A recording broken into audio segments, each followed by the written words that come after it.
네, 시청자 여러분 안녕하세요. 태열법사입니다. 자, 오늘은 다른 인사말을 하기에 앞서서 여러분께 양해를 좀 구했으면 좋겠어요. 혹시 이 영상을 보시는 분들 중에 오늘 드릴 이야기는 불편함을 이야기할 수 있습니다. 또한 그 다른 종교적 관점에 너무 매몰되어 계신 분들, 특히 기독교 내지는 여하튼 그런 분들은 지금 나가주셨으면 좋겠어요. 이 영상을 안 보셨으면 좋겠다라는 생각이 듭니다. 괜한 다툼을 만들고 싶지는 않거든요. 그리고 또 우리 신제자 여러분, 무당 여러분들은 좀 많이 봐주셨으면 좋겠습니다.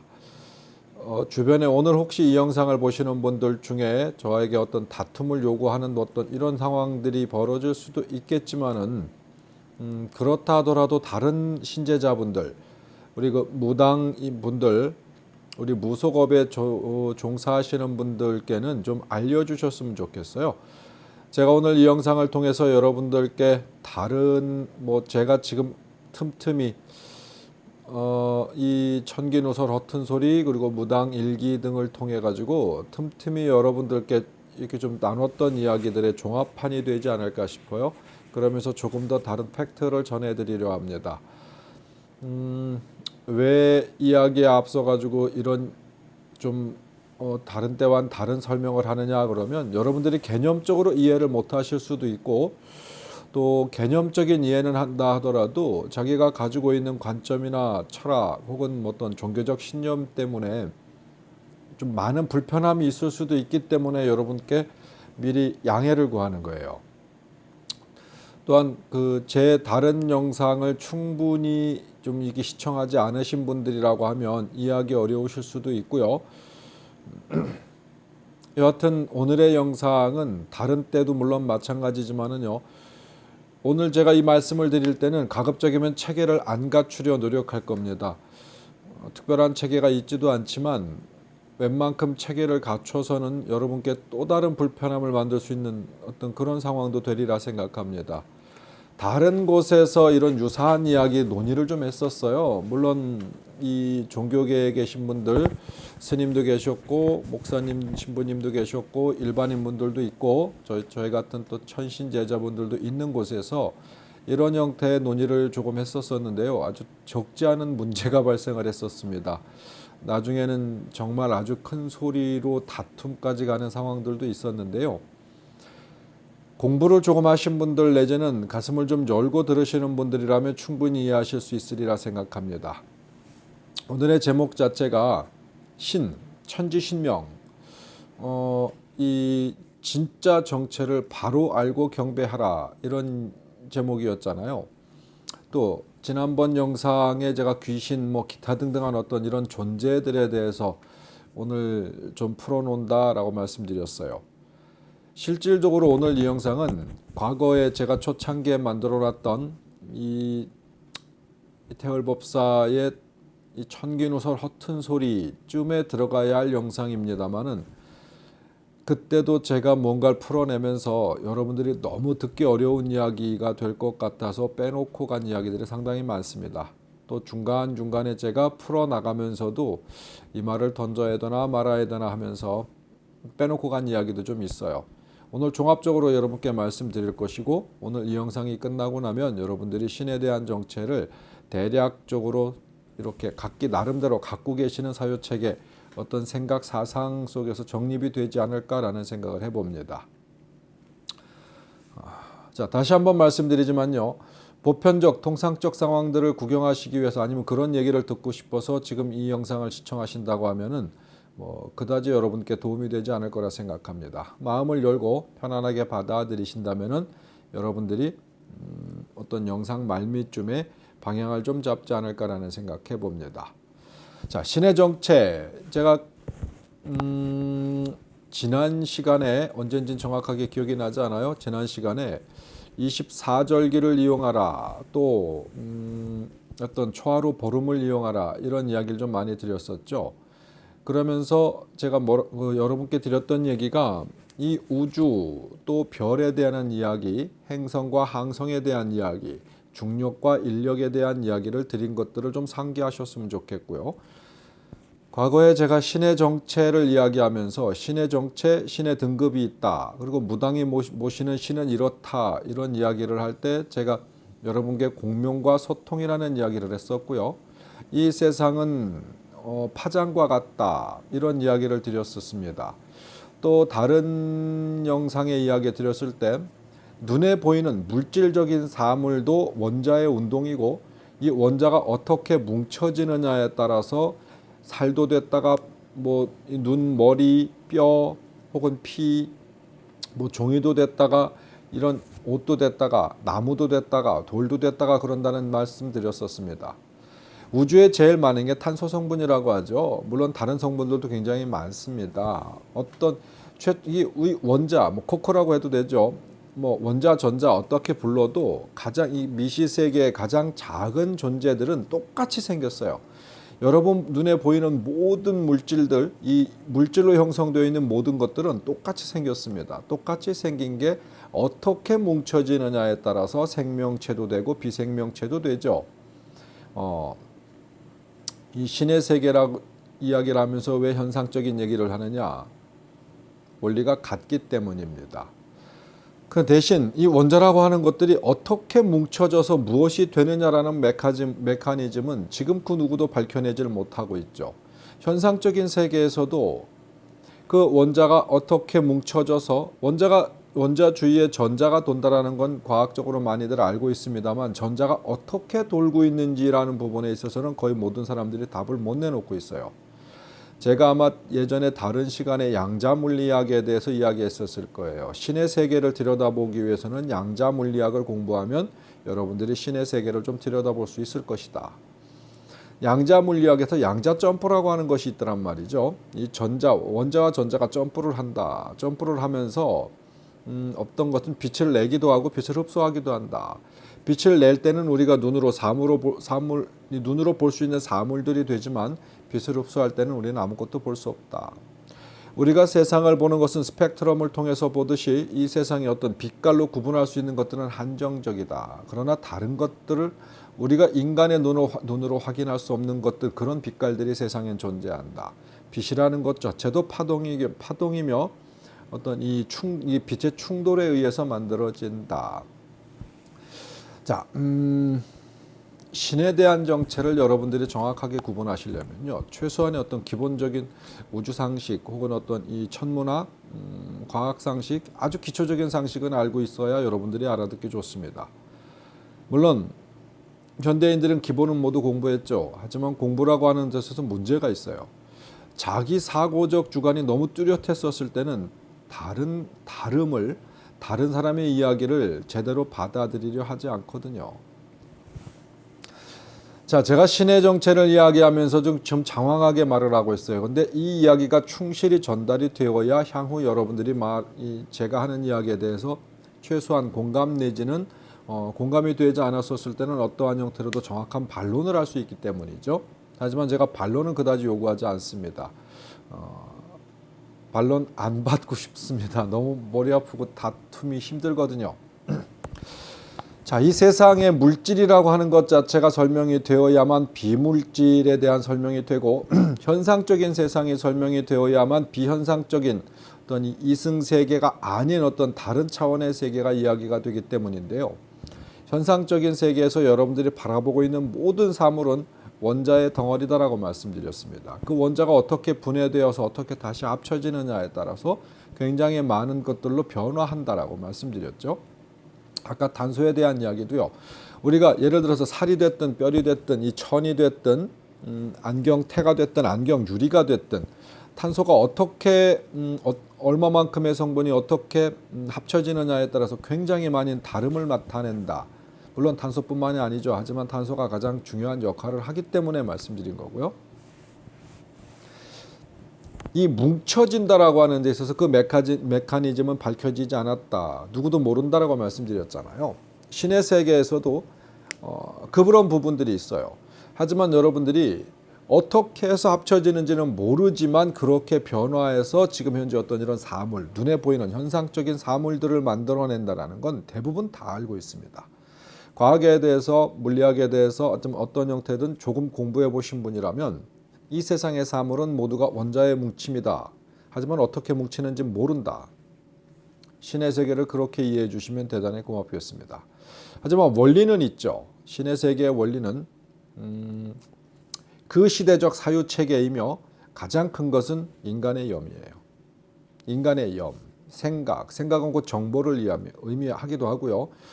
이 정보와 생각이라는 것, 염이라고 하는 것 자체가 뭉쳐져서 합쳐졌었을 때 영적인 세계의 기운을 만들고 형상화를 만들어냅니다.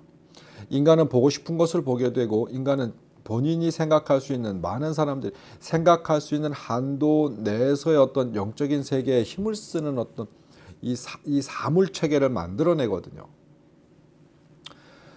그게 이야기하면은 여러분들이 어떤 인격신을 갖고 있는 예수님, 부처님, 뭐 어떤 그 다른 나라의 수많은 신, 뭐 인도의 시바신, 뭐 기타 등등, 일본의 원숭이신, 뭐 많죠. 굉장히 많은 다름의 형상을 갖춘 존재들은 인격신앙인데요. 인격이 인간의 형상을 갖췄을 때부터 신에 반열해서 실제 신의 기운에서는 동떨어진 존재가 된다. 우리 무당 여러분, 무속인 여러분들이 생각하고 있는 신령님, 무슨 보살, 뭐 아니면 무슨 동자, 선녀, 뭐 장군, 뭐 군웅, 뭐 대신, 뭐 기타 등등 수많은 인격 형상, 저승사자도 마찬가지죠. 인격의 형상을 만들어 놨었을 때는 여러분들이 진짜 신의 반열에 신이 쓰는 힘을 만분의 1, 10만분의 1, 100만분의 1로 인식하는 것이다. 물론 그렇게 신의 힘들이 아주 극소하게 작아져야지만 인간과 트랜스가 됩니다. 진짜 본연의 신, 본연의 모습 자체로는 인간과 트랜스가 될 수 있는 방법이 없어요. 제가 아까 말씀드린 것들은 인간의 눈에 보이는 것 자체는 이 빛도 파장이라고 말씀드렸죠. 그건 과학적인 증명이니까요. 플라즈마 아니다. 그런 얘기까지 갈 건 없고요.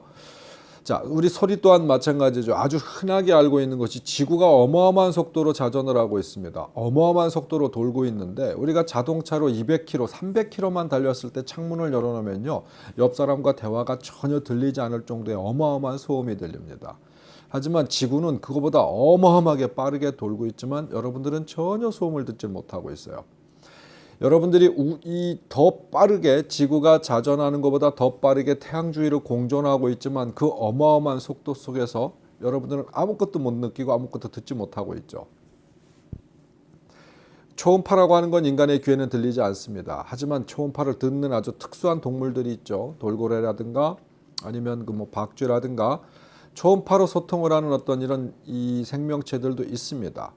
인간은 헤르츠가 귀에 들릴 수 있을 만큼의 헤르츠 이외는 못 들어요.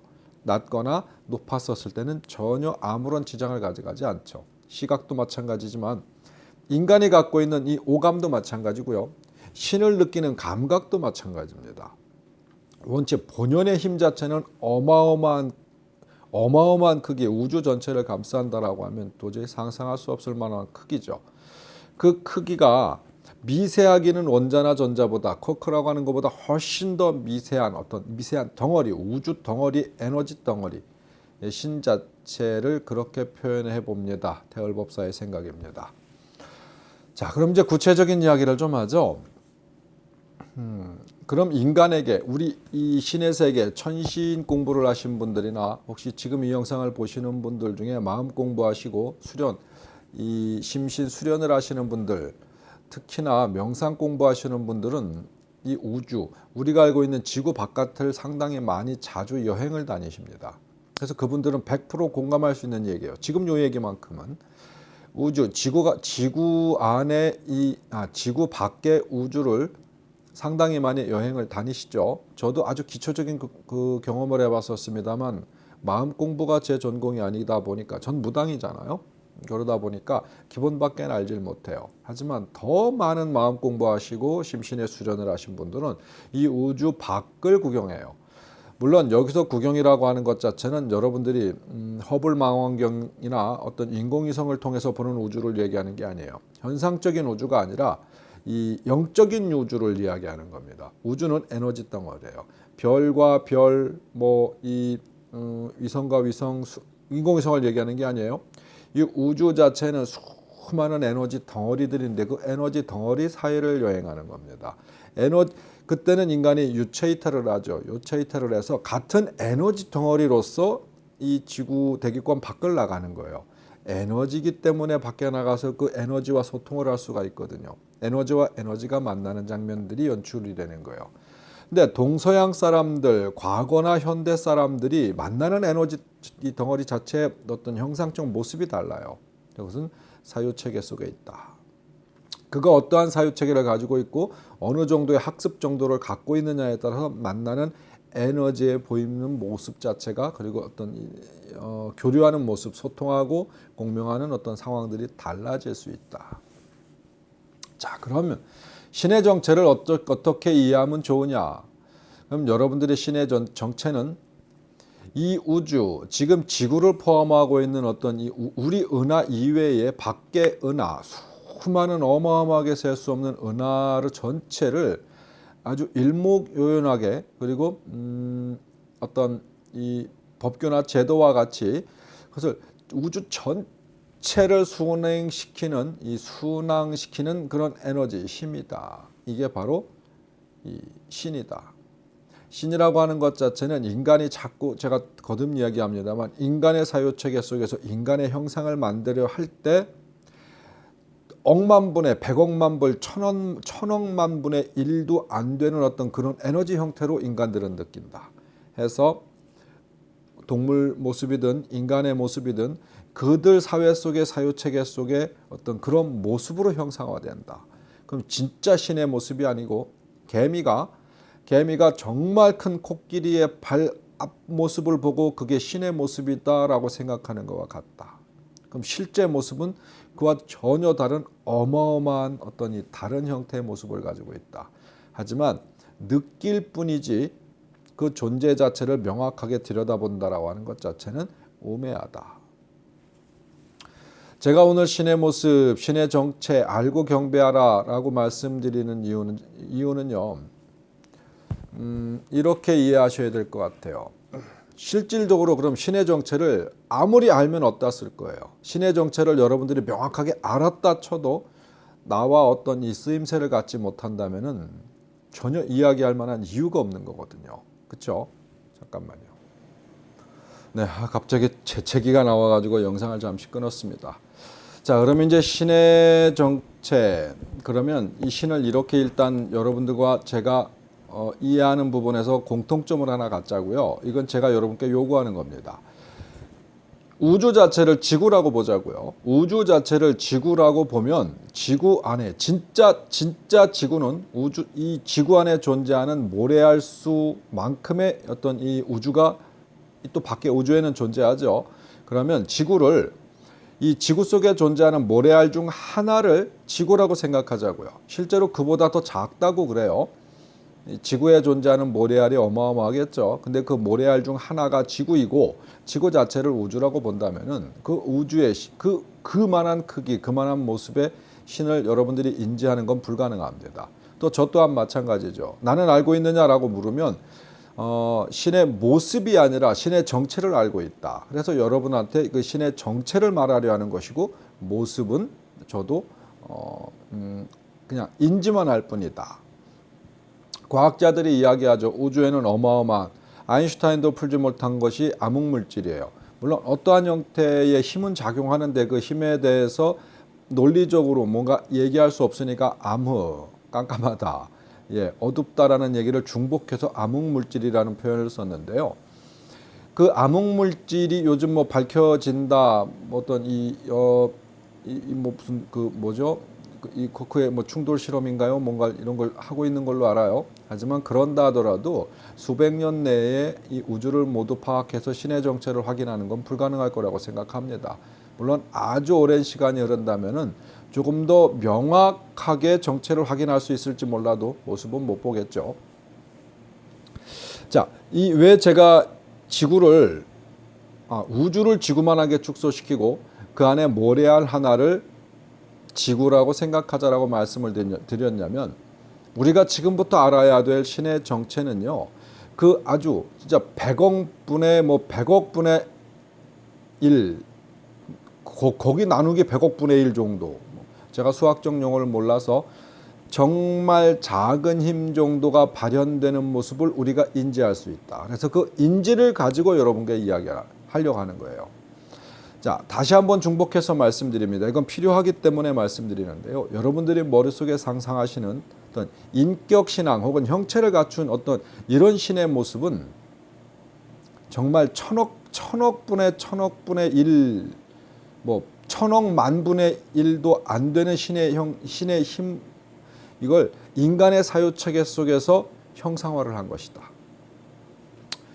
염에 의해서 형상화가 된 것인데 그 형상화가 힘을 쓴다라고 하는 게 중요한 부분이죠. 어떠한 형태로 모습을 갖추든 인간이기 때문에 신을 만든다라는 이야기가 있었잖아요. 신은 인간이 존재하기 때문에 존재한다. 물론 신은 인간이 존재하기 전에도 존재했었습니다. 인간과 무관하게 존재합니다. 그러나 인간이 느끼는 신은 인간이 존재하기 때문에 존재하는 거예요. 아주 미세한 신, 진짜 너무너무 거대해서 알 수 없는 신을 인간이 존재하기 때문에 아주 눈곱만큼, 눈곱의 1000만분의 1만큼이라도 우리가 느끼는 겁니다. 이 정도 이야기했으면 대략적 감은 잡으셨으리라 생각하고 본론으로 넘어가죠. 신은 인간의 사유체계 속에 존재한다. 아주 미세한 신의 모습을 우리가 보고 느끼지만 사유체계 속에 존재한다. 사유체계라고 하는 것 자체는 인간이 신을 만들어냈다라는 이야기입니다. 거대한 본연의 신을 말씀드리는 거 아니라고 거듭 강조하는 거예요. 예수의 모습, 부처의 모습, 뭐 어떠한 형태 우리 만신들, 무당들이 믿고 경배하는 신의 모습들 모두 사유체계 속에서 존재한다. 왜 힘을 갖느냐라고 하는 건 염이다. 동물들, 짐승들은 신의 모습을 만들어낼 수가 없어요. 그들은 신과의 어떤 직접적 소통을 할 수가 없어요. 일방적인 소통만 할 뿐이죠. 근데 인간은 상호 소통을 할 수 있다. 아주 미미한 부분이지만 그 상호 소통하는 이 법 자체를 인간이 만들어냈다. 신의 형체를 만들어냈다라고 하는 건 여러분 영화 스타게이트 보셨나요? 스타게이트 워프하는 기능을 갖고 있죠. 지역과 지역. 인간은 그런 스타게이트를 만들어냈다라고 하는 겁니다. 신과의 소통을 할 수 있는 게이트를 만들어냈다. 20만 년 전 혹은 100만 년 전 인간들이 아침에 해가 떠오르는 걸 보고 예전에 제가 말씀드렸죠. 경배하기 시작을 했다. 물론 100만 년, 200만 년, 300만 년 전일 수도 있죠. 아침에 태양이 떠오르는 걸 보고 경배하기 시작을 했다. 왜? 깜깜한 밤중에는 너무나 극심한 공포에 시달려야 됐거든요. 인간은 다른 보편적 짐승들과 다르게 약하게 태어났어요. 약하게 태어났다 보니까 오랜 시간에 걸쳐서 도구를 사용할 수 있는 어떤 이런 기술을 익히게 되고 또 도구를 사용하기 시작하면서 두뇌가 발달을 하고 그래서 지금의 어떤 이 과학기술이 발전하기 위해서는 인간은 두려움에서 출발을 했다. 인간이 두려움을 갖지 않았었으면 짐승의 모습에서 탈피를 못할 수도 있었지 않을까라는 생각도 합니다. 너무너무 어두운 어떤 불안한 밤을 보내고 아침 해가 떴었을 때는 그래도 주변의 짐승 내지는 나를 해할 수 있는 어떤 그 어떠한 존재로부터 조금은 내가 피하거나 방비할 수 있는 어떤 상황들이 연출이 되겠죠. 아침에 해가 떠오를 때 우리 원시 인간들은 뭐 호모사피엔스, 사피엔스, 뭐 오스트랄로피테쿠스, 기타 등등한 어떤 그런 과거의 원시 인류들은 태양을 숭배할 수밖에 없었던 아주 철저한 원인이 있었죠. 이 태양을 숭배하기 시작하면서 이 형상화를 만들어내기 시작을 합니다. 또한 달을 숭배하기 시작을 하면서 형상화를 만들어내죠. 형상화라는 건 염입니다. 염이 합쳐졌었을 때는 생명력을 갖습니다. 여러분 영혼이라는 존재 자체, 귀신이라는 존재 자체, 인격적 어떤 이 존재든 아니면 자연적 존재든 동물적 존재든 인간의 염이 형상화를 갖췄을 때 그 존재들이 실제 에너지와 힘을 갖습니다. 이 세상은 에너지 덩어리이고 여러분들도 에너지와 직접적 소통을 하는 존재들입니다. 여러분 머리카락 하나, 여러분 이 몸속에 흐르는 피 한 방울, 여러분 세포 하나 자체가 직접적 이 에너지와의 어떤 소통이 없으면 생명을 유지할 수 있는 방법이 없습니다. 무생물도 소통을 하거든요. 이렇게 어떠한 형태의 영적 염원, 이 염원을 갖췄었을 때 그 힘을 가져요. 힘을 가지면 스스로의 생명을 잉태합니다. 생명을 잉태했었을 때 그 생명, 그 이 신의 존재라 할 수 있는 어떤 이런 이 에너지 덩어리가 변환을 했었을 때 자연 에너지에서 인간의 염원으로 인한 어떤 비자연 에너지로 이렇게 생명을 잉태했었을 때 그 뒤에 그 이 에너지도 자랍니다. 자라는 것이 먹이가 혹은 그 이 자랄 때 에너지가 공급이 되어야 하는데요. 그 에너지 자체가 인간의 염이고 생각입니다. 제가 다른 시간에 이 조상님들 천도를 할 때 그들이 흩어지는 어떤 과정을 이야기하면서 충분히 설명을 드렸던 것이에요. 그 영상을 보셨다면 지금 이 말씀을 이해하시기가 좀 좋을 겁니다. 자, 그 인간들에게 직접적 에너지를 주는 존재가 뭐냐라고 했었을 때 너무 큰 우주는 생각하지 말고 모래알 같은 우리 지구를 생각했었을 때 이 지구가 우주를 자연순행하죠. 신이 만들어 놓은 틀 안에서 움직이는 겁니다. 자연순행을 할 때 이 지구에도 중력이라는 것이 존재한다 말씀드렸죠. 태양에서는 에너지가 오고 달에서도 에너지가 온다. 여러분 그건 모두 인정하실 겁니다. 여러분 눈에 보이진 않지만 태양 빛에서만 나오는 비타민이 있어요. 그렇죠? 태양빛이 있어야만 이 식물들이나 동물들이 자라죠. 인정하지 않으시는 분들은 존재하지 않겠죠. 태양에서 에너지가 전달이 되어야만 인간들은 그 에너지를 받고 삽니다. 자, 제 얘기 초반의 얘기 지금까지 하는 얘기 중에 저 새끼 무슨 저렇게 황당한 얘기를 하는 거야 라고 생각하시더라도 지금 이 얘기는 부정하실 수가 없죠. 태양빛이 인간에게 어마어마한 에너지를 준다는 것.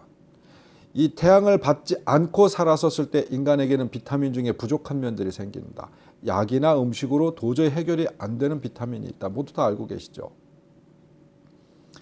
그것을 인정하신다면 그 에너지라는 전체 자체를 인정하셔야 돼요. 나머지를 인정하고 몇몇 가지를 인정하지 않겠다라고 하시면 여러분들의 사고적 문제가 있는 겁니다. 자, 지구는 중력이라고 하는 것이 존재하여서 어떠어떠한 힘을 쓴다. 지구가 우주를 순행할 때 제가 24절기를 이용하라 그리고 초하루 보름을 이용하라 라는 이야기가 사실 오늘의 지금 이 말씀을 드리기 위한 전초였고 포석이었습니다. 이 지구가 우주를 여행을 하면서 숱하게 만나는 행성과 항성들이 있죠. 그 행성과 항성들에서 엄청난 에너지를 받습니다. 그 에너지가 오랜 세월 축적되다 보니까 나중에 여러분 황도 12궁에 대해서 오늘 설명을 드릴 건데요. 황도 12궁은 곧 신입니다. 별은 곧 신이거든요. 우리가 이 동서양의 어떠한 종교를 막론하고 하늘에 있는 별을 형상화하여서 신을 만들지 않은 종교는 존재하지 않습니다. 기독교도 마찬가지고 불교도 마찬가지고요. 어떠한 종교도 모두 하늘에 있는 별을 형상화하여서 신이라는 또 존재 자체를 만들었습니다. 그건 차후에 설명을 좀 드리죠. 왜 그들이 신격화될 수밖에 없었는가라고 하는 것은 이 보편적 과학자들은 과거의 어떤 이 샤머니즘 종교나 아니면 고등 종교들이 이 하늘의 운행에서 신의 모습을 차용해 왔다라는 건 모두 다 알고 있습니다. 그렇게 만들어진 서적도 굉장히 많죠. 하지만 그들은 무당이 아니에요. 그들은 어떤 이 신의 세계를 직접적 경험하지 못하다 보니까 전혀 다른 이야기를 또 하고 있죠. 하지만 저는 무당이고 지금 이 영상을 보시는 분들 중에 적잖은 분들이 어떤 수행하신 분들도 있을 수 있어서 일맥상통할 수 있는 기운이라고 봅니다. 이 황도 12궁이 만들어지게 된 배경 자체는 거기서 에너지가 있기 때문이에요. 이 황도 12궁, 12성자, 황도 12궁 그러면은 예를 들어서 뭐 물병자리, 염소자리, 궁수자리, 전갈자리, 천칭자리, 처녀자리, 사자자리, 개자리, 쌍둥이자리, 황소자리, 양자리, 물고기자리 이렇게 이 황도 12궁이라고 하죠. 지금 현재 우리가 살고 있는 건 물고기 자리입니다. 곧 물병자리로 이제 이동을 하게 되겠죠. 그러면 무슨 자리에 섰을 때 별 하나만 이야기하는 게 아니에요. 거기서는 별이 좀 몇 개가 뭉쳐 있죠. 어떤 건 뭐 서너 개서부터 굉장히 많은 어떤 별이 뭉쳐 있습니다. 이 성단이라고 하면은요, 플레이아디스 이 성단이라고 하면 그 성단 자체에서 갖고 있는 에너지가 있어요. 힘이 있거든요. 자, 이 황도 12궁, 이 12성조에도 에너지와 힘이 있어요. 왜? 여러분 제가 조금 아까 햇빛에서도 분명히 어떠한 에너지가 온다. 비타민이 내려오고 에너지가 온다. 그 힘이 동식물들에게 직접적 영향을 끼친다. 이건 과학적 증빙 사례다라고 말씀드렸죠. 태양에서만 그런 에너지가 오는 게 아니다. 빛으로만 오는 게 아니다. 중력과 인력에 대한 이야기 드렸었고 조금 전에 암흑물질에 대한 이야기도 드렸었습니다. 우주에서 떠도는 수많은 에너지들이 있습니다. 지구에는 가장 많은 에너지가 물로서 내려온다는 얘기를 예전에 제가 드렸었을 거예요. 지구에서는 물이 가장 신비한 존재입니다. 지금도 끊임없이 우주에서 흙먼지와 돌과 물이 지구로 내려오고 있죠. 물론 얼음 덩어리로서 내려오면서 대기권에서 타기도 하고 흩어지기도 하고 하지만 물이라는 존재 자체는요, 대기권 안에 들어와서 어떤 녹았었을 때는요, 비로소 다시 합쳐져서 내려오거든요. 직접적 물 덩어리로 너무 거대한 덩어리가 땅으로 직접 떨어지는 확률은 없죠. 하지만 정말 큰 덩어리라면은 대기권 안에서 타들어가면서도 이 지구에 물은 내려옵니다. 우주의 수많은 물질들, 에너지를 간직한 채 물은 내려오거든요. 그래서 물은 굉장히 신비한 존재입니다. 다른 고체 덩어리들은 그러니까 다른 기체에서 고체가 되면 응집을 하지만은요, 물은 고체가 되면 부피가 늘어나요. 물을 얼려서 얼음이나 눈의 형태로 여러분들이 관측을 해보시면요, 같은 게 없어요. 정말 말로 표현할 수 없고 과학적으로 증빙할 수 없을 만큼 굉장히 다양한 모습으로 나타납니다. 물은 에너지를 흡수하기도 하고 담기도 합니다. 물에는 정보도 들어갑니다. 물은 전기도 통용을 시키거든요. 근데 물의 신비가 하나 더 있습니다. 물은 빛을 굴절시킵니다. 중력만이 굴절시키는 빛을 물에서 굴절을 시키죠. 물은 압력이라는 걸 갖습니다. 무게 이외에도 압력이라는 걸 가져요. 물은 굉장히 신비한 존재입니다. 여하튼 우리 지구가 이 태양계 중심으로 돌면서 100년, 1000년, 만년, 10만 년, 100만 년, 1000만 년, 억년 어마어마한 시간을 돌면서 똑같은 힘 에너지를 그때 주기별로 계속 에너지를 받아요.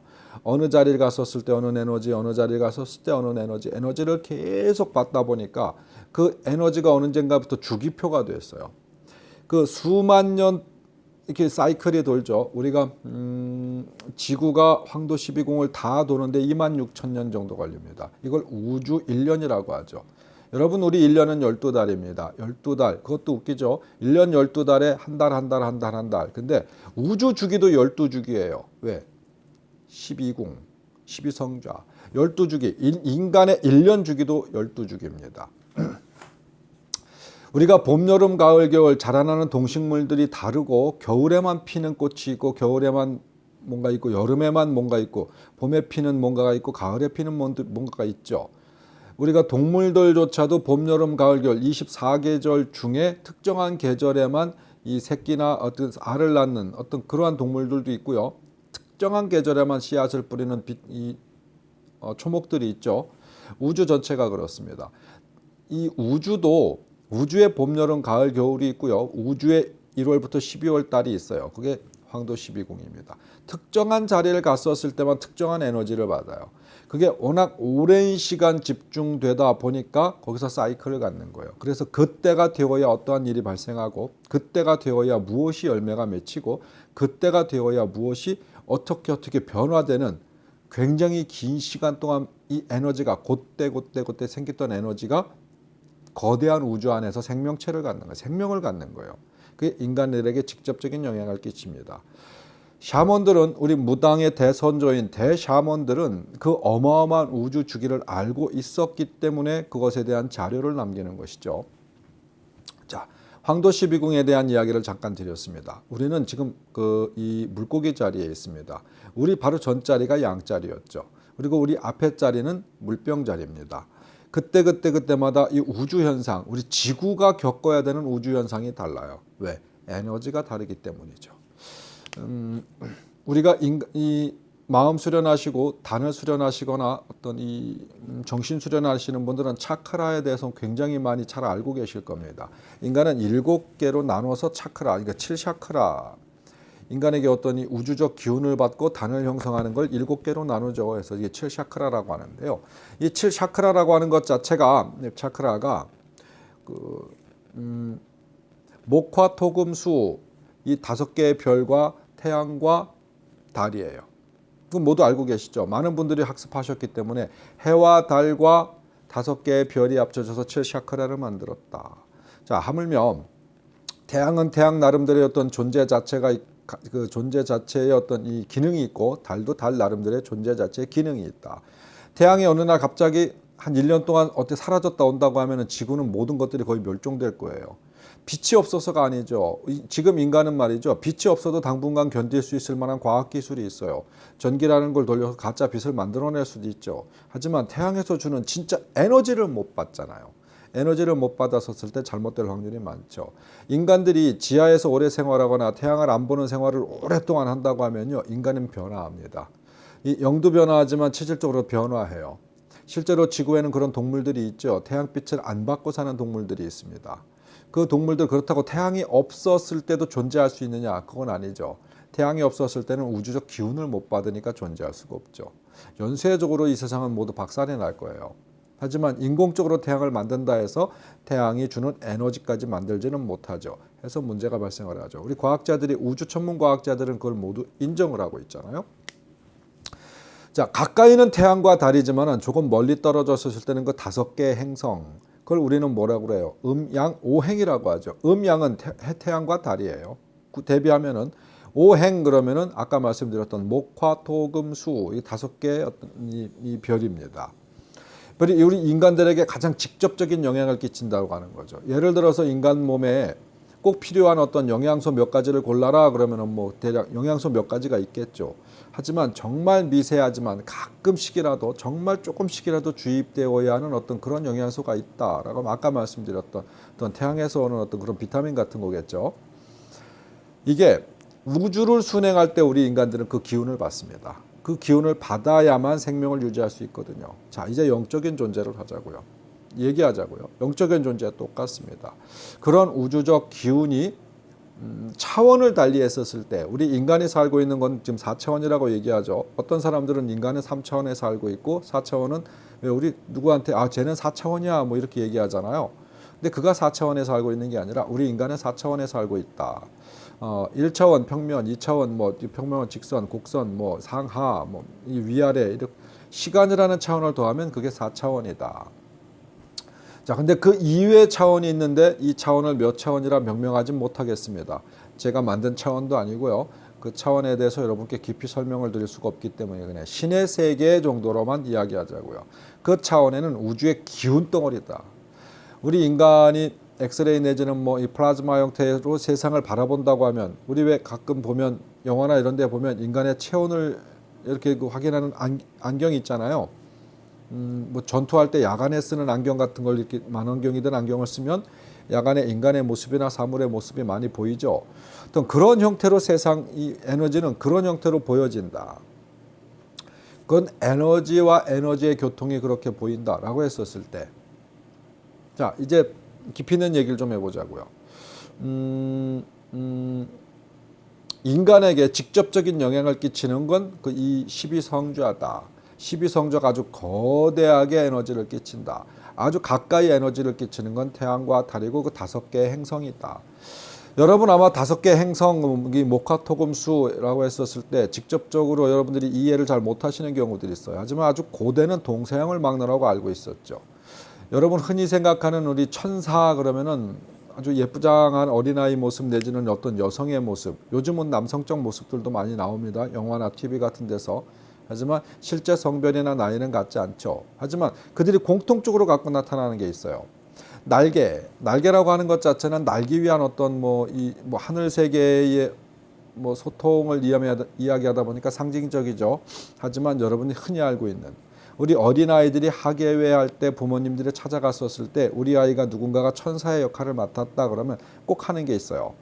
머리 위에 둥근 원, 머리 위에 땡그란 원을 하나 띄우죠. 우리 천사 그러면은 머리 위에 땡그란 원을 하나 띄웁니다. 근데 과거에는 이 천사의 모습, 이 하늘에서 내려오는 어떤 신의 모습에 머리 위에 동그란 이 원을 하나 띄웠거든요. 근데 요즘은 뭐 좀 달리 표현하는 경우도 있습니다. 하지만 그게 왜 천사의 모습이 됐을까요? 자, 우리 목화토금수 중에 토성이 깨달은 자의 별입니다. 여러분 알고 계신가요? 세턴이라고 하죠. 기독교에서는 그걸 사탄이라고 이름 부릅니다. 뭐 그건 길게 이야기하면 좀 그렇죠. 어쨌든 천사의 고리는 이 성인들의 후광과 같은 역할이에요. 예, 토성을 의미합니다. 뭐 이 금성 물론 뭐 비너스 뭐 또 무슨 이 이 우리가 이거 다섯 가지 어떤 별을 굉장히 많은 여러 가지 이름으로 동서양에서 부르죠. 직접적인 영향을 끼친다라는 건 과거에 수많은 사람들이 알고 있었습니다. 자, 이 아까 차크라 이야기를 왜 드렸냐면요. 다섯 개의 행성과 우리 태와 달에 대한 이야기가 인간의 몸, 그게 소우주라는 표현을 하거든요. 소우주. 이 인간의 몸에 어떻게 어느 부위에 작용을 한다라고 하는 구체적인 어떤 설명들이 있는데요. 그 설명들은 거의 대체적으로 맞습니다. 기운 작용을 실질적으로 그렇게 직접적으로 미치거든요. 이게 신의 작용과 다를 게 하나도 없어요. 그럼 곧 신의 작용이라는 이야기입니다. 자, 7개의 차크라. 그럼 여러분들은 우리 고대 선조들은 어떻게 볼 수 있느냐? 여러분 혹시 칠지도 기억하시죠? 우리가 이 백제가 만들어서 일본 왕에게 하사했다 그래갖고 뭐 이 칠지도라는 이야기가 있는데요. 칠지도의 어떤 형상 자체는 이 샤먼 십자가를 본따서 만든 게 칠지도예요. 7개의 어떤 이 차크라를 형성하여서 만든 게 칠지도인데요. 그건 과거에 어떤 이 사슴뿔에서 형상화했다라는 이야기가 있지만 그건 뭐 확인해 볼 수 없는 부분이에요. 하지만 우리 샤먼 문화의 과거를 공부하다 보면 사슴뿔에서 형상화했다라는 건 너무 쉽게 여러분들이 이해할 수 있는 부분입니다. 무언가를 체계적 사고를 만들어 놨었을 때 형상화시키는 건 자기 주변적 상황에서 가장 흔한 것 내지는 귀한 것으로 형상화시키거든요. 여러분 이 교황이 자기의 권위의 상징으로 들고 있는 칠지도를 혹시 알고 계신가요? 물론 칠지도의 형태는 아니죠. 교황도 이 샤먼 십자가를 들고 있습니다. 샤먼 십자가 어떻게 생겼냐면 그려드려야겠다. 자, 7개, 그러니까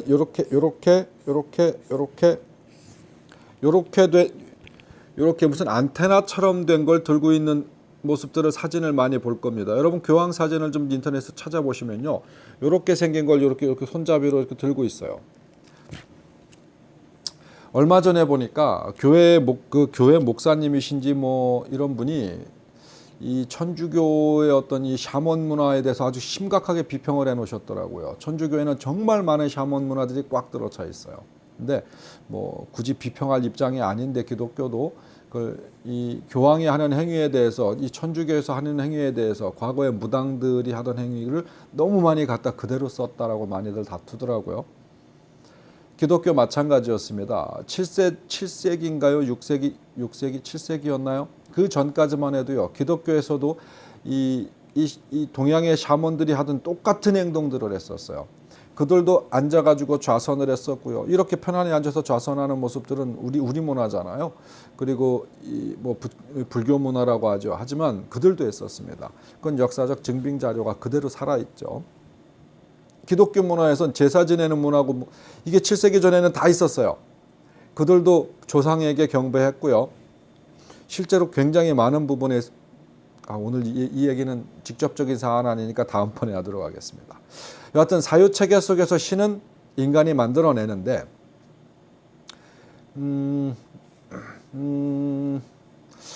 조금 직접적인 말씀을 드리자면은 지금 우리가 이 세상을 살아가는 데 있어서 그 신의 힘을 그럼 어떻게 가까이 당겼을 거냐, 이게 중요한 부분이죠. 우리가 그래 신의 힘은 그렇다 쳐, 그럼 그게 뭐 어떻게 할 건데, 이게 중요한 부분 아니에요.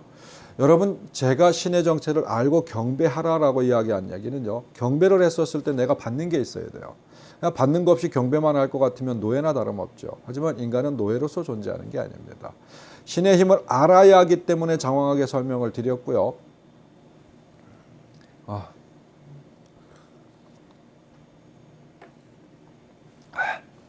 저 신의 힘에 대해서 직접적인 연관을 갖는 얘기 한마디만 더 드리죠. 제가 아마 동지에 대해서 이야기를 참 여러 번 드렸을 겁니다.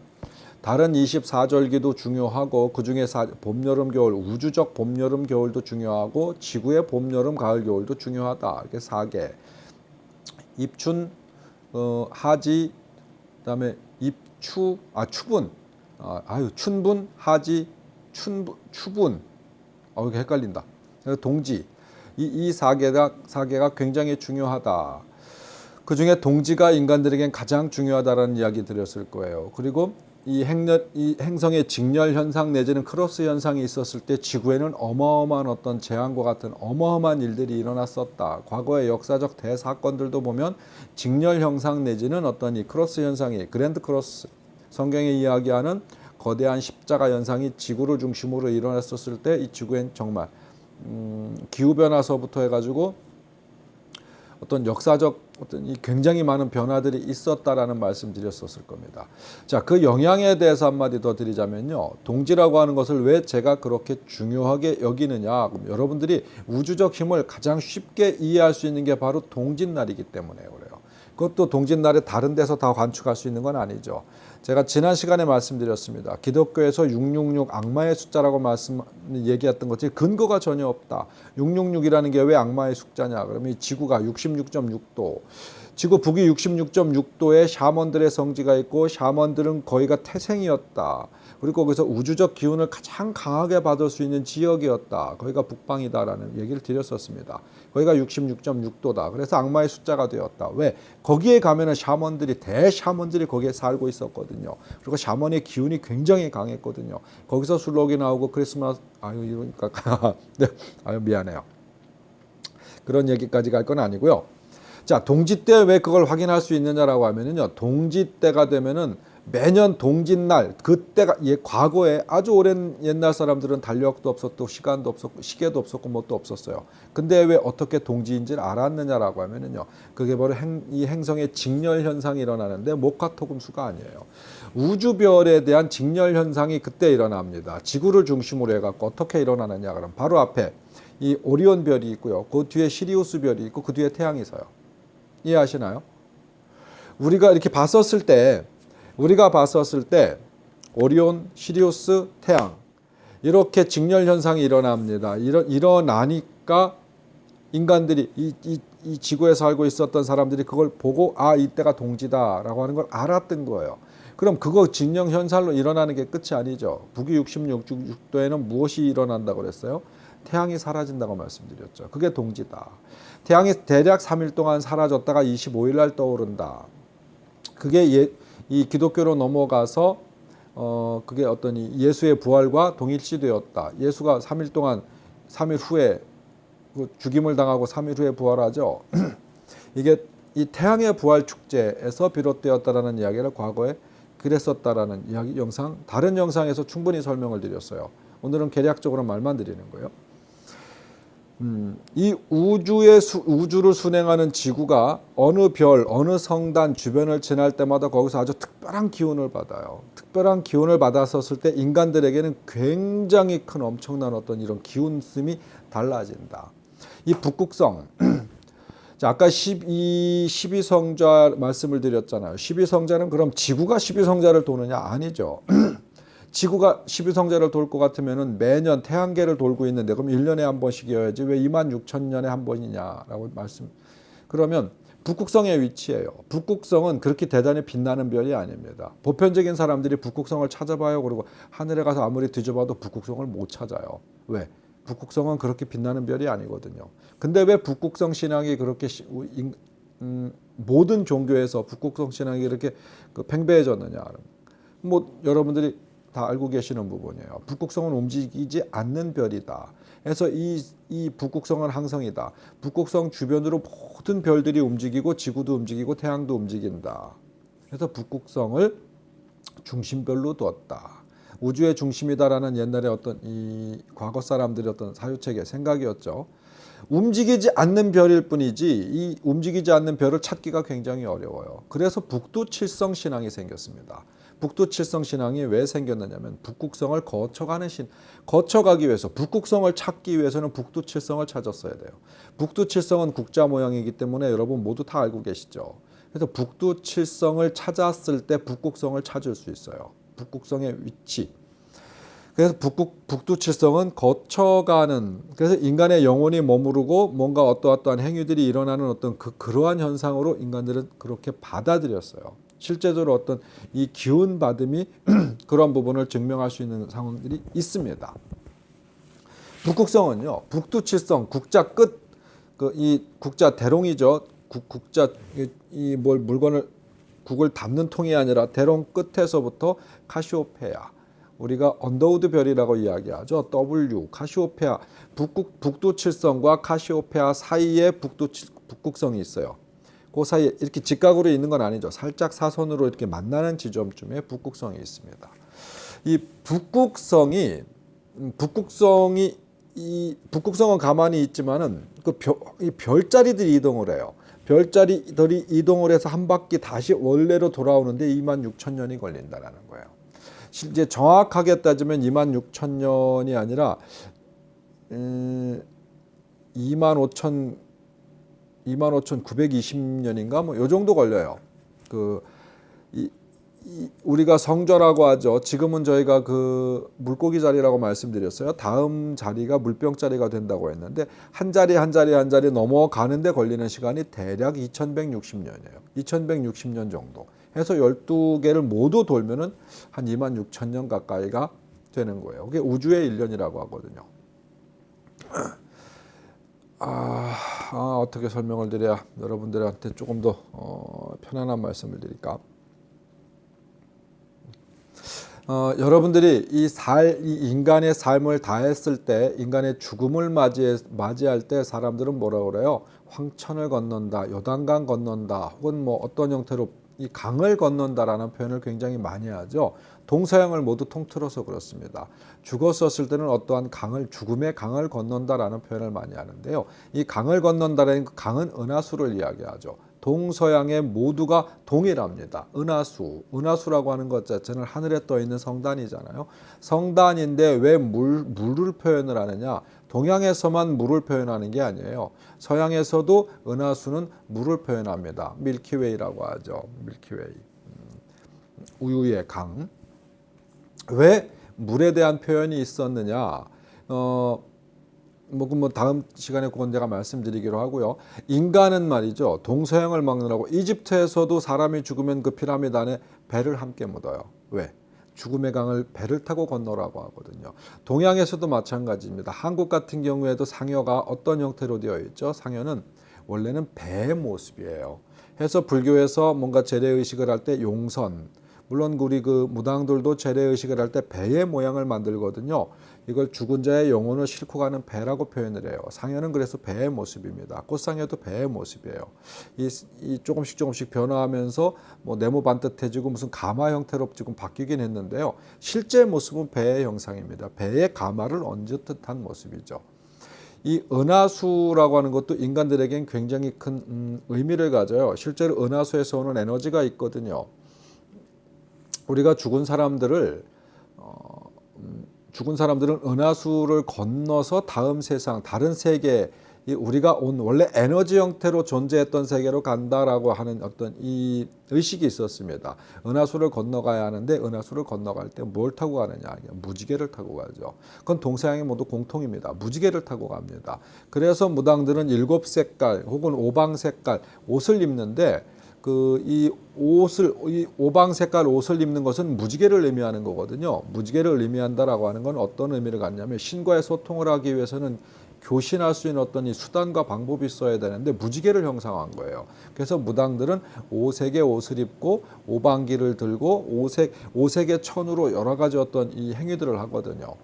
그러면 무지개는 7색인데 5색이냐고 물어보시면 그건 여러분들이 학습 정도의 문제가 있는 겁니다. 동양에서는 과거에 무지개를 5색으로 인지했어요. 그래서 5색 찬란한 무지개라는 얘기를 굉장히 많이 썼습니다. 굉장히 휘황찬란한 걸 또 5색 찬란이라고 이야기를 많이 해요. 이 무지개를 7색깔로 인지한 것은 서양 문화 체계고 근대에서 들어온 겁니다. 서양에서도 과거에는 무지개를 5색으로 그렇게 7색으로 인지한 건 기독교 문화가 이 로마 에서 5세기부터 7세기 사이에 기독교 문화가 엄청나게 번성하기 시작을 하면서 7색으로 인지를 한 것이지 과거에는 서양에서도 3색, 4색, 5색 뭐 굉장히 많은 다양한 컬러로 인지를 했어요. 무지개는 실제적으로 여러분들이 보시면 알겠지만 스펙트럼을 통과한 색깔 중에 정확하게 7색깔로 구분할 수는 없어요. 7색깔로 정확하게 나는 구분할 수 있어요. 그러면은요 또라이거나 시력이 잘못된 사람입니다. 굉장히 많이 다양한 색깔로 여러분들은 구분을 하는데 이 서양의 기독교가 7색이라고 하는 것 자체로 아예 고착화를 시켜놓은 거예요. 요단강이 됐던 황천이 됐던 건너가는 것은 은하수를 건너가는 것이다. 이 하늘을 물로 묘사한 것은 지구에 굉장히 많은 전승되어 있는 전설과 관계가 되어 있다.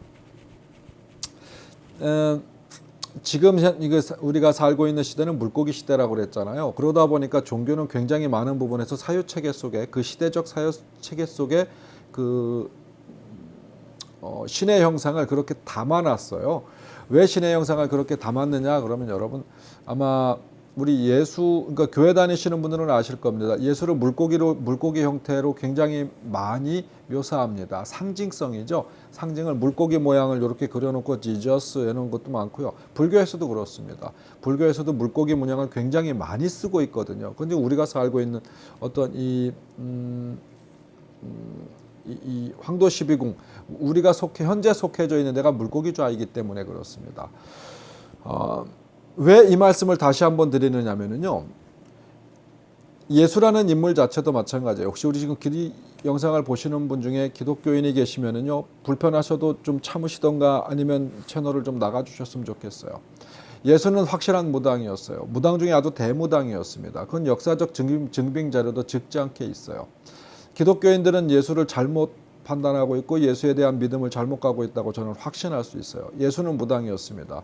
그가 이 베들레헴에서 태어날 수밖에 없는 이유가 있었고요. 이 베들레헴이라는 땅도 아주 특별한 의미를 갖고 있습니다.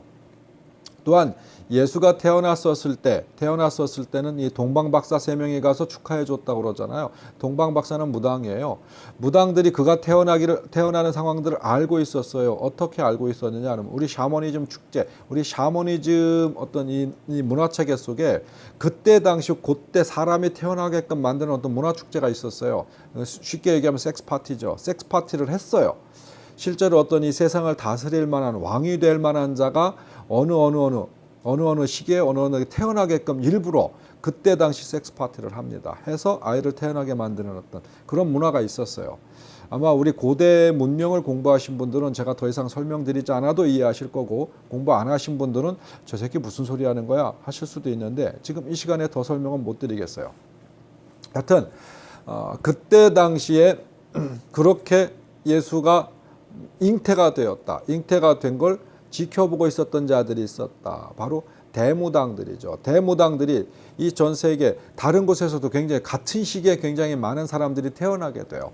태어나게 되는데 그걸 몇몇 사람들이 그룹이 지어서 지켜보고 있다가 나중에 태어나면 그 아이를 데려다가 어떤 이 대무당으로서 가르침을 주는 어떤 그런 시스템이 있었거든요. 그래서 국가적 왕으로 세우는 시스템이 있었어요.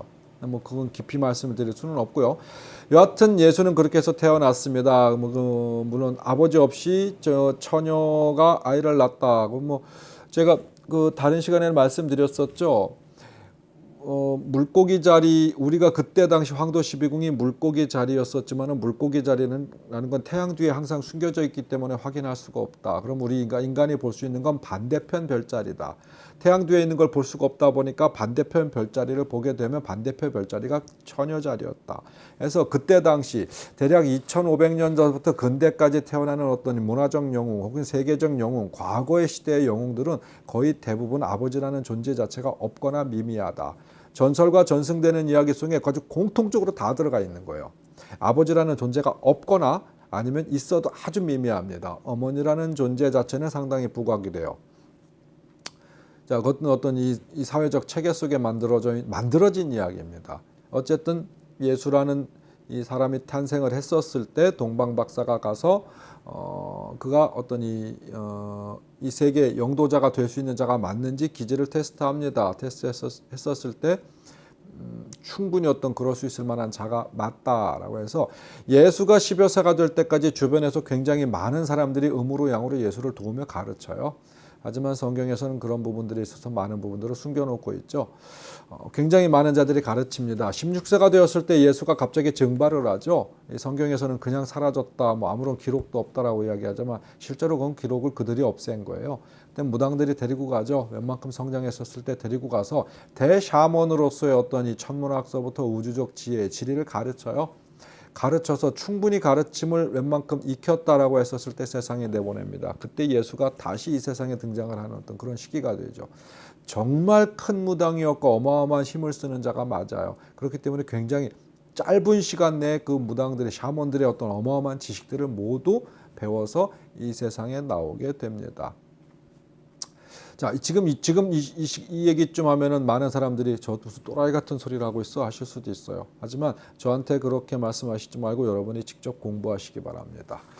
자, 예수 탄생과 별자리 이야기를 왜 하느냐 그러면은요. 여러분 예수의 고향이 어디예요? 여러분 나사렛 예수 그럼 이 예수의 고향은 베들레헴이잖아요. 베들레헴인데 이 예수의 부모는 나사렛에 살고 있었어요. 나사렛에서 살고 있었는데 예수를 왜 베들레헴에 가서 낳느냐? 그냥 구약에 보면은요. 예언서에 그렇게 돼 있죠. 베들레헴에서 선지자 구원자가 나올 것이다. 그래서 그 간 것이 아니라 그때 당시는 이 국가 정책상 요즘과 같은 호적 제도가 있었습니다. 호적 제도는 고향에 가서 입적을 하게끔 돼 있었어요. 살고 있는 곳에서 동사무소를 찾아가는 게 아니라 고향. 요즘 우리 한국 사회에서는 원적이라고 하죠. 부모의 고향. 원래 그 자들이 있었던 곳 거기 가서 등록을 하게 돼 있었어요. 하니까 이제 이 마리아가 임신을 하고 산딸이 가까워 오니까 베들레헴으로 간 거예요. 아이를 낳기 위해서 호적에 등록하기 위해서 베들레헴에 가서 아이를 낳았습니다. 자, 문제는요. 베들레헴이라는 거예요. 베들레헴을 여러분들 히브리어 말고 베들레헴이 무슨 뜻이에요? 여러분 혹시 유태인들이 은하수를 뭐라고 부르신지 이거 물고기 자리를 뭐라고 부르는지 아세요? 물고기 자리를 베들레헴이라고 부릅니다. 자, 그때 당시는 말이죠. 이 신의 자리, 인간을 용도할 아주 대무당, 대샤먼은 어떤 특별한 목적과 의식에 의해서 잉태가 되고 잉태가 되었었을 때 그를 키우고 가르치는 어떤 주변적 시스템이 다 되어 있었다고 말씀드렸잖아요. 물고기 자리를 유태인들은 베들레헴이라고 불렀어요. 그 예수는 당연히 베들레헴이라는 곳에서 태어날 수밖에 없는 어떤 주변적 환경을 갖고 있었고 만들어진 환경이에요. 이해하시나요? 물론 더 계속 이야기를 하다 보면 여러분과 더 많이 부딪힘이 생길 수 있습니다. 어떤 신앙적 체계가 다른 자들. 예수가 그래서 십자가에 못 박혀 죽고 3일 만에 부활합니다. 3일 만에 부활하는데 어떤 이 부활 신화조차도 북방 샤먼들의 어떤 이 전설과 아주 토시 하나 안 틀리고 아주 똑같은 상황들을 겪어요. 노아의 방주 마찬가지죠. 노아의 방주 그들이 갖다 쓰기는 하지만은요 실제로 어떤 그 인물 자체가 그대로 있어요. 역사서에 있습니다. 노흐라는 이름을 갖고 있죠. 노흐라는 이름 자체를 그들식으로 보면 노아가 돼요. 그가 어떠한 상태에서 어떻게 해갖고 사람들 동물들을 모아서 어느 산으로 이렇게 피신을 해서 대홍수를 피했다. 많이들 알고 계십니다. 수마리 신화에는 아주 토시 하나 안 틀리게 정말 길가메시 서사시나 이쪽에는 정말 기독교 문화에서 갖고 있는 거의 모든 것들을 다 파헤칠 수 있을 정도의 많은 자료들을 갖고 있죠. 그래서 성경은 짜집기일 수밖에 없다. 그것도 아주 철저하게 짜집기다. 성경을 목숨과 같이 믿고 있는 분들이 지금 이야기를 들으시면 저하고 싸우자고 들지도 몰라요. 근데 싸우자고 들기 이전에 여러분들은 핑계를 위한 핑계 그리고 논리를 위한 논리가 아주 집약되어 있는 성경만을 공부하실 것이 아니라 주변적 다른 것들도 공부를 좀 하세요. 공부를 하시고 나서 성경을 다시 봤었을 때 여러분들은 성경 속에서 정말 신비를 볼 겁니다. 성경 속에서 정말 신을 만나실 거고요. 진짜 예수님과 진짜 하나님을 만나실 거예요. 여러분들이 지금 믿고 의지하고 알고 있는 하나님은 진짜 하나님일까요? 여러분 스스로 고민하시기 바라요. 자, 과거의 원시인들은 태양이 떠오를 때 경배한다고 그랬잖아요. 이 삼신사상, 삼수문화 사상이라고 하는 것 자체는 과거에 요즘도 그런 현상이 가끔 일어나요. 여러분 아마 이 인터넷에 좀 확인해 보시면 확인이 가능하지 않을까 싶은데 환일 현상이라는 것이 있어요. 태양이 떠오를 때 이 지구의 기온 그리고 어떤 주변적 상황 때문에 이 계절과 날씨 때문에 태양이 세 개로 보일 때가 있어요. 태양이 가운데 하나만 떠오르는 게 아니라 양쪽에 같이 태양이 떠올라서 세 개로 올라올 때가 있습니다. 이때는 인간들에게 그때 당시 아주 과거의 인간들에게 엄청난 일이죠. 태양이 하나만 떠올라도 안 떠올라도 난리고 떠올라도 항상 경배하던 태양이 세 개가 돼서 떠올라요. 자, 난리가 났죠. 이 삼신 사상은 고대로부터 인간들이 만들어낸 사회 이 사유체계 속에 있었어요. 왜 동양의 문화가 13579 문화고 서양의 문화가 24680 문화인지 이 어떤 양수와 음수적 차이인데요. 이 양수와 음수적 차이는 여러분들이 문화 속에서 필히 공부하셔야 되는 부분들이 있어요. 제가 여러분께 오늘 이 신에 대한 이야기를 하면서 다른 쪽에서는 전혀 발사하지 않았던 팁을 하나 드릴게요. 여러분들은 이 세상에는 상징과 기호, 이 문양이 갖고 있는 에너지, 힘이라는 게 있거든요. 이건 우주적 기운, 아까 말씀드렸던 이 지구가 우주를 순행하면서 숱하게 많은 성단들을 만나고 또 황도 12궁을 돌면서 거기서 오는 에너지를 받고 또 목화 토금수, 이 목성, 화성, 토성, 금성, 수성을 지나면서 그 별이 갖고 있는 특별한 에너지, 특별한 비타민이라고 표현해도 좋고요. 뭐 어떠한 형태의 이 성분의 에너지를 받거든요.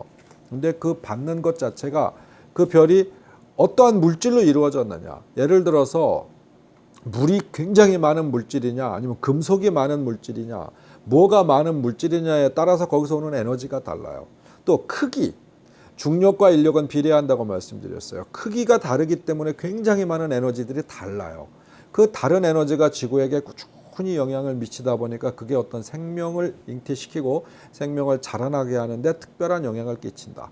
그래서 우리 인간이 이 모양으로 생긴 것 자체도 그 어떤 우주적 환경 때문에 인간의 모습, 짐승의 모습, 동물의 모습들이 그 형상을 하는 거예요. 아마 다른 영향, 거기에 뭐 별이 두세 개가 더 있었다거나 두세 개가 더 빠졌다거나 했으면은 문어가 인간의 형상을 갖췄을 수도 있고요. 우리는 눈이 하나일 수도 있고 5개쯤 달려 있었을 수도 있어요. 손가락이 5개가 아니라 10개나 2개로 있을 수도 있고요. 팔이 양옆에 앞뒤로도 있을 수도 있어요. 그건 우주에 우리가 기운을 어떻게 받아서 생명화하느냐에 따라서 이 모양새는 변화합니다. 여하튼 거길 돌면서 인간에게 주는 에너지가 다르다. 다른 게 문양이 만들어지고 어떤 이 기호가 되면 힘을 갖는다. 이 문양과 기호에 왜 힘을 갖느냐라고 하면 그것도 인간이 만들어낸 사유체계 속에서 에너지를 과거부터 형성시켰기 때문에 그래요. 에너지를 형성시켰으면 자체 생명을 갖습니다. 그 자체 생명이 수십만 년 흐르면서 점점 거대한 힘을 가져서 이 지구 대기권 안에 꽉 차 있는 거예요. 영성적인 힘은 대기권을 넘어갑니다. 현상적인 힘은 이 대기권 안에 있고요. 영성적인 힘은 대기권 넘어가 있어요. 해서 마음 수행자들이 대기권 밖에 나가서도 다른 기운과 에너지를 받아오는 거예요. 여러분께 빼기, 더하기, 나누기, 곱하기에 대한 어떤 이 기호학적 힘을 지금 알려드릴 거예요. 우리는 보편적으로 말을 할 때 더하기, 빼기, 곱하기, 나누기를 말하거든요. 근데 이건 진짜로 형이하학적 이야기고요. 그래서 더 이상 발전할 수 없는 어떤 주변적 환경을 만들어 가는데요. 여러분들은 잘 생각하셔야 돼요. 현상적인 세계에서는 더하기, 빼기, 곱하기, 나누기가 맞습니다. 하지만 영적인 세계에서는요, 반대로요. 빼기, 더하기, 나누기, 곱하기가 맞습니다. 사람은 1 더하기 1을 2라고 생각하잖아요. 하지만 영적인 부분에서 달라요. 1 빼기 1이 2가 됩니다. 하나에서 2가 분리가, 하나에서 또 하나가 분리가 되어야만 2개가 나오지, 이 하나로 출발해서 또 하나가 밖에서 들어올 수가 없어요. 만들어지질 않아요. 이 우주라는 것은 그렇습니다. 하나가 존재했었을 때 또 하나가 존재하는 거지, 존재 만나가지고 이 존재가 둘이 되는 게 아니에요. 여러분 이해가 가시나요? 이 영적인 세계에서는 빼기가 우선입니다. 내가 하나를 나눠 썼을 때 두 개가 되는 거예요. 그래서 그게 더하기입니다. 빼기가 우선 나오고 더하기가 나오는 거예요. 이 세상의 천운지복이라고 하는 것이 거기서 비롯됩니다. 여러분들이 영적인 힘을 나누었을 때 2배가 되는 거예요. 이해하시나요? 이 나누기라는 거 마찬가지예요. 아까 지금 제가 설명을 잠깐 잘못 드렸는데 나누기 내가 둘로 나눴었을 때 2배가 되고 넷으로 나눴을 때 4배가 되는 거예요. 그래서 세상은 빼기, 더하기, 나누기, 곱하기, 이 상징 기호를 순서대로 배열해서 여러분들이 부적처럼 사용하셨을 때 굉장한 기운을 갖습니다. 제가 전에 찾아오셨던 어떤 분께 제가 이걸 부적처럼 이렇게 사용하세요 하고 내가 이 지구상에서 딱 한 사람 알려줬어요. 왜냐하면 삶이 너무너무 어렵고 힘들고 지금 굉장히 안 좋은 상황에 처해 있었습니다. 해서 그분께 어떤 삶을 살아나가는 데서 방편으로서 빼기, 더하기, 나누기, 곱하기를 이렇게 해서 사용해서 이렇게 쓰세요 했었을 때 지금 어떤 주변적 환경 내지는 뭔가 기운이 변화할 수 있는 큰 에너지를 가지실 거예요 라고 해드렸는데 썼는지 안 썼는지는 잘 모르겠어요. 사람들이 잘 모르기 때문에 가치를 인정 못 받는 경우들이 있거든요. 자, 여러분 머릿속에 마음속에 이제 영적인 에너지는 증강시키고 증폭시키는 데 있어서 방법을 찾으신 거예요. 빼기. 그 빼기를 하면 저절로 더하기가 되고요. 나누기를 하면 저절로 곱하기가 돼요. 이 현상적 세계에서는 틀리죠. 현상적 세계에서는요. 더하기를 해야만 그중에 뺄 수가 있어요. 곱하기를 해야만 그중에 나눌 수가 있거든요. 뭔가 더해져야 나누고 뺄 수가 있어요. 하지만 영적인 세계에서는 존재 자체가 나누어져야 그게 더해져요. 존재 자체가 찢어져야 더해지고 나누어져야 곱해지는 거예요. 이해가 가시나요? 해서 많은 성자들이 버려라, 베풀어라 라고 이야기하는데요. 왜? 라고 했었을 때는 여러분께 설명을 잘 못 줘요. 그래야 복 받는다라고 이야기하는데 그것만 갖고는 이해가 다 안 되죠. 이해하셨나요? 이 세상은요. 영적인 세상에서는 빼기가 먼저 우선되어야 더하기가 나오고 나누기가 우선되어야 곱하기가 나옵니다. 그게 영적인 에너지고 영적인 힘이에요. 자, 문양과 기호를 이야기하는데 제가 이렇게 그냥 설명을 드린 거예요. 세모나 네모나 아니면 부적 마찬가지고 여러분들이 갖고 있는 상징 기호가 마찬가지예요. 어떠한 상징 기호에 그 에너지 힘이 사실 들어갑니다. 실제로 여러분들이 수학 연산 기호를 많이 알고 계시죠? 그리고 원소 기호를 많이 알고 계세요. 그 연산 기호나 원소 기호에는 에너지가 담을 수 있는 기운이 있어요. 실제로 글자가 그렇게 해서 만들어지고 숫자가 그렇게 해서 만들어집니다. 우주적 기운을 가장 표현하기 좋은 자기네 문화 속에서 자기가 공명할 수 있는 문화 속에서 태어나게 되거든요. 그러면 소통과 공명이 가능한 문화 속에서 문양이나 숫자는 그렇게 해서 나옵니다. 해서 부적이라고 하는 것 자체를 아주 뭐 이상하게 그리는 것도 그런 부적이 아니라 실제 부적의 원형을 찾아가 보면 글자였어요. 누구나 보면 알아볼 수 있는 글자였습니다. 이해하시나요? 거기 예를 들어서 우리가 복하고 한글로 복자를 써요. 그러면 무슨 말인지를 몰라. 한자로 복자를 쓰면 그게 복자를 줄 알아. 하지만 그냥 한글로 뭔가를 써놓으면 한 글자를 써놨었을 때 의미를 잘 몰라. 자, 그럼 부적을 어떻게 쓴다? 행복. 그럼 알죠.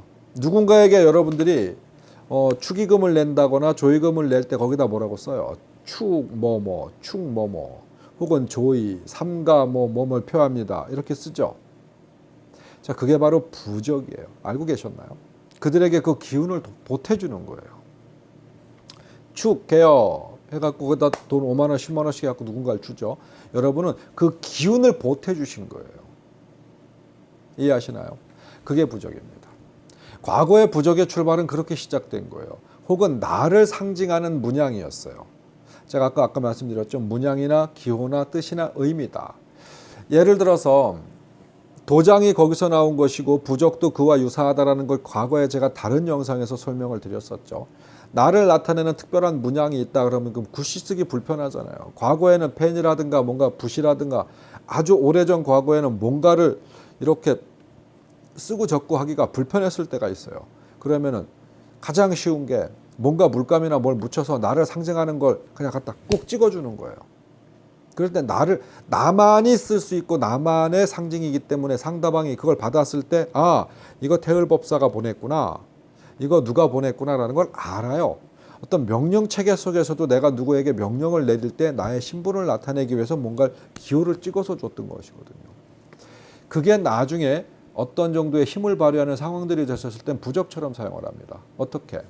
예를 들어서 과거에 대장군이 누구인가에게 어떤 명령을 내렸어요. 자, 누구 사면해 줘. 누가 지금 이 감방에 철창에 갇혀 있는데, 자, 누구 사면해 줘. 걔 이렇게 해보니까 죄가 있는지 없는지 모르겠는데 걔 나랑 친해. 어쨌든 이래저래한 상황에서 내가 책임질 테니까 걔 빼줘. 자, 말로 하면 아무도 안 빼주죠. 그러니까 그 대장군의 기호를 딱 줬어요. 근데 이걸 가져가는 자의 말을 따르시오 이러면서 도장을 꽉 찍어줬어. 예를 들어서. 이걸 가져간 자가 딴소리하면 잘못되는 거예요. 이해하시나요? 그러니까 예를 들어서 비유적으로 말씀드리는 거예요. 그 자가 이거 이 종이를 하나 받아가지고 누군가를 사면하는 대로 끝나는 게 아니라 개인적 욕심을 가졌었을 때는 온갖 욕심을 부릴 수도 있었어요. 그 에너지, 힘을 갖고 있었던 거거든요. 현상적인 힘이죠, 그건. 자, 그러면은 영적인 힘. 영적인 힘은 같은 우주적 기운, 우주적 에너지를 담는 거예요. 글자나 기호를 통해서 우주적 에너지를 갖는 겁니다. 그래서 우주적 에너지 속에 악귀 못 오게 하고 복은 들어오게 하고 뭐는 빼고 뭐는 들게 하고 인간은 그걸 봤었을 때 해석을 못 해요. 실질적 기운으로도 어떤 해석이 안 되고 글로도 해석이 안 돼요. 하지만 영적인 기운은 해석이 돼요. 왜? 그가 인간적 사념을 갖고 뭔가를 썼었으면 쓸모없는 종이 쪽지입니다. 그래서 제가 웬만한 부적들은 다 태워 없애라고 말씀드리는 거예요. 제가 부적을 굉장히 많이 검사했었어요. 연초만 되면 제가 부적을 굉장히 많이 거둬요. 제 가까운 이 주변 사람들도 부적을 굉장히 많이 받아오거든요. 나한테 갖고 와서 내가 확인해 보면 쓰레기가 99%예요. 부적 중에 쓰레기가 99%예요. 갖고 있어서 아무 소용없는 것. 또 이것저것 막 부적을 한 장만 준 게 아니라 막 여러 개를 막 돈을 내니까 여러 개를 막 섞어 갖고 부적을 줬어요. 7장, 8장 꼬깃꼬깃 구겨서. 물론 내가 그걸 터치하지 않았었으면 그는 1년 내내 그냥 지갑 속이든 이불 속이든 그냥 넣어놓고 있었겠죠. 펼쳐볼 이유가 없죠. 모르니까 그냥 막 엉뚱한 걸 줬어요. 근데 제가 그걸